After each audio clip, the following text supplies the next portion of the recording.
Hello hello hello ನಮಸ್ಕಾರ.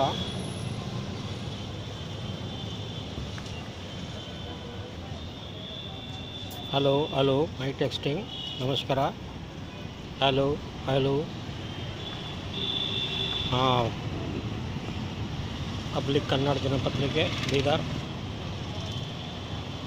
ಸಮೂಹದ ಹೊಸ ಒಂದು ಚಾನಲ್, ಯೂಟ್ಯೂಬ್ ಚಾನಲಲ್ಲಿ ತಮಗೆ ಸ್ವಾಗತ.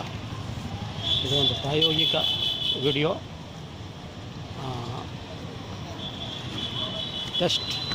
ಟೆಸ್ಟ್ ವಿಡಿಯೋ ಅಂತ ತರಬಹುದು. ಸೊ ಅದಕ್ಕೆ ಈ ಮೊಟ್ಟ ಮೊದಲೇ ಒಂದು ಸಂಚಿಕೆ, ಒಂದು ವರದಿ ಈ ಮುಖಾಂತರ ಹೇಳಬಯಸ್ತೇನೆ. ನಾನು ಗಂಧರ್ವ ಸೇನ, ಪಬ್ಲಿಕ್ ಕನ್ನಡ ದಿನಪತ್ರಿಕೆ ಸಂಪಾದಕ. ಇದು ನಮ್ಮ ಮೊದಲನೇ ಪ್ರಯೋಗ. ಸೊ ಪತ್ರಿಕಾ ದಿನಾಚರಣೆ ಕುರಿತು ಸ್ವಲ್ಪ ಚರ್ಚೆ ಮಾಡೋಣ. ಪತ್ರಿಕಾ ದಿನಾಚರಣೆ ಕಳೆದ ಹಲವಾರು ವರ್ಷಗಳಿಂದ ಆಚರಿಸಲಾಗುತ್ತಿದೆ.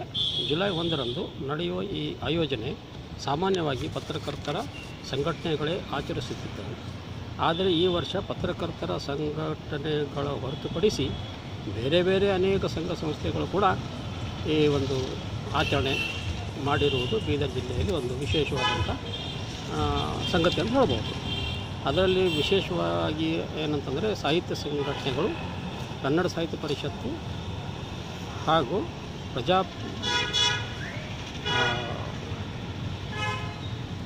ಪ್ರಜಾಪಿತ ಬ್ರಹ್ಮಕುಮಾರಿ ಸಂಸ್ಥೆ ವತಿಯಿಂದ ಕೂಡ, ಅದೇ ರೀತಿ ಇನ್ನೂ ಹಲವಾರು ಶಿಕ್ಷಣ ಸಂಸ್ಥೆಗಳು, ಮಠಮಾನ್ಯಗಳು ಕೂಡ ಪತ್ರಿಕಾ ದಿನಾಚರಣೆಗಳು ಈ ಸಲ ತನ್ನ ಕ್ಷೇತ್ರದಲ್ಲಿ ಆಚರಿಸಿರುತ್ತಾರೆ. ಮುದ್ರಣ ಮಾಧ್ಯಮ, ವಿದ್ಯುನ್ಮಾನ ಮಾಧ್ಯಮ ಜೊತೆಗೆ ಈ ಸಲ ಸಾಮಾಜಿಕ ಜಾಲತಾಣಗಳ ಮಾಧ್ಯಮದ ಚರ್ಚೆ ಬಹಳ ಆಗಿರುತ್ತದೆ. ಮುದ್ರಣ ಮಾಧ್ಯಮ ಕುರಿತು ಸ್ವಾತಂತ್ರ್ಯ ಪೂರ್ವ ಮತ್ತು ಸ್ವಾತಂತ್ರ್ಯದ ಕಾಲಘಟ್ಟಗಳ ಪತ್ರಿಕೆಗಳ ಪಾತ್ರ ಕುರಿತು ಚರ್ಚೆ ಬಹಳ ಹಿಂದೆ ನಡೆಯುತ್ತಿದ್ದವು. ಆದರೆ ತುರ್ತು ಪರಿಸ್ಥಿತಿಯ ಸಂದರ್ಭದ ಹಿನ್ನೆಲೆಯೊಳಗೆ ಪತ್ರಿಕಾ ಮಾಧ್ಯಮದ ಇನ್ನೂ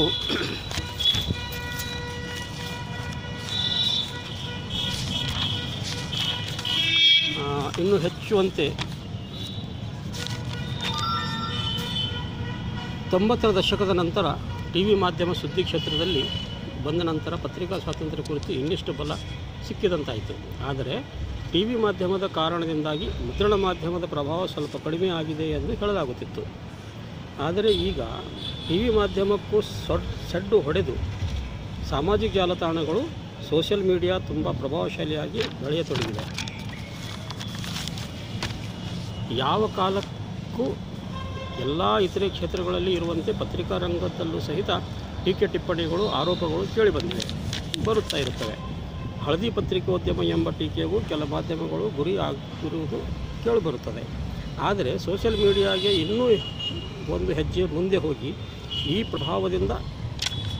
ಈ ಮಾಧ್ಯಮದಿಂದ ಕ್ಷಣಾರ್ಧದಲ್ಲೇ ಮಾಹಿತಿ ರವಾನೆ ಆಗುವ ಕಾರಣ ಅನೇಕ ಅನಾಹುತಗಳು ಆಗಿರುವುದು ಕೂಡ ನಾವಿಲ್ಲಿ ನೋಡುತ್ತೇವೆ.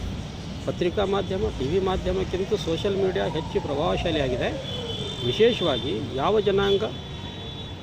ಯುವ ಜನಾಂಗ ಈ ಮಾಧ್ಯಮದ ಗೀಳು ಅಂಟಿಸಿಕೊಂಡಿದೆ. ಸರ್ಕಾರಗಳು ಕೂಡ ಸೋಷಿಯಲ್ ಮೀಡಿಯಾದ ಶಕ್ತಿಯಿಂದ ಹೆದರುವ ಪರಿಸ್ಥಿತಿ ಉಂಟಾಗಿದೆ. ಕೇಂದ್ರ ಸರ್ಕಾರ ಸೋಷಿಯಲ್ ಮೀಡಿಯಾದ ಪ್ರಕಾರಗಳಾದ ಫೇಸ್ಬುಕ್, ಟ್ವಿಟರ್, ವಾಟ್ಸಾಪ್, ಯೂಟ್ಯೂಬ್ ಮುಂತಾದವುಗಳನ್ನು ತನ್ನ ನಿಯಂತ್ರಣದಲ್ಲಿ ಇಟ್ಟುಕೊಳ್ಳಲು ಅಥವಾ ಅದರ ಮೇಲೆ ನಿಗಾ ವಹಿಸಲು ಒಂದು ಕಾನೂನು ತರಲಿಕ್ಕೆ ಕೇಂದ್ರ ಸರ್ಕಾರ ಪ್ರಯತ್ನ ಮಾಡಿತ್ತು. ಆದರೆ ಇದನ್ನು ಪ್ರಶ್ನಿಸಿ ಕೆಲವರು ಸುಪ್ರೀಂ ಕೋರ್ಟ್ ಮೊರೆ ಹೋಗಿದ್ದರು.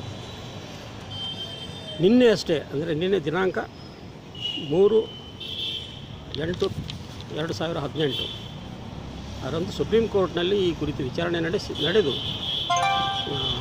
ಸರ್ಕಾರಕ್ಕೆ ನೀಡಿರುವ ಒಂದು ಸೂಚನೆ ಮೇರೆಗೆ ಕೇಂದ್ರ ಸರ್ಕಾರ ಯಾವುದೇ ವಾದ ವಿವಾದ ಮಂಡಿಸದೆ ಈ ಪ್ರಸ್ತಾವನೆ ಹಿಂಪಡೆಯುವುದಾಗಿ ಸುಪ್ರೀಂ ಕೋರ್ಟಿಗೆ ತಿಳಿಸಿದೆ. ಇದು ಒಂದು ಪತ್ರಿಕಾ ಸ್ವಾತಂತ್ರ್ಯಕ್ಕೆ ಸಿಕ್ಕಿರುವಂಥ ಇನ್ನೊಂದು ಜಯ ಎಂದು ಹೇಳಬಹುದು. ಈ ಹಿನ್ನೆಲೆ ಒಳಗೆ ಈ ಸಲದ ಪತ್ರಿಕಾ ದಿನಾಚರಣೆ ಇನ್ನಿಷ್ಟು ಹೆಚ್ಚು ಅರ್ಥಪೂರ್ಣವಾಗಿರುತ್ತದೆ ಎಂದು ಹೇಳಲಿಕ್ಕೆ ಇಷ್ಟಪಡುತ್ತೇನೆ. ಇನ್ನೂ ಬಹಳ ವಿಚಾರಗಳು ಈ ಸಂದರ್ಭದಲ್ಲಿ ಹೇಳಬಹುದು, ಆದರೆ ಸದ್ಯಕ್ಕೆ ಎಷ್ಟು ಸಾಕು. ಧನ್ಯವಾದ.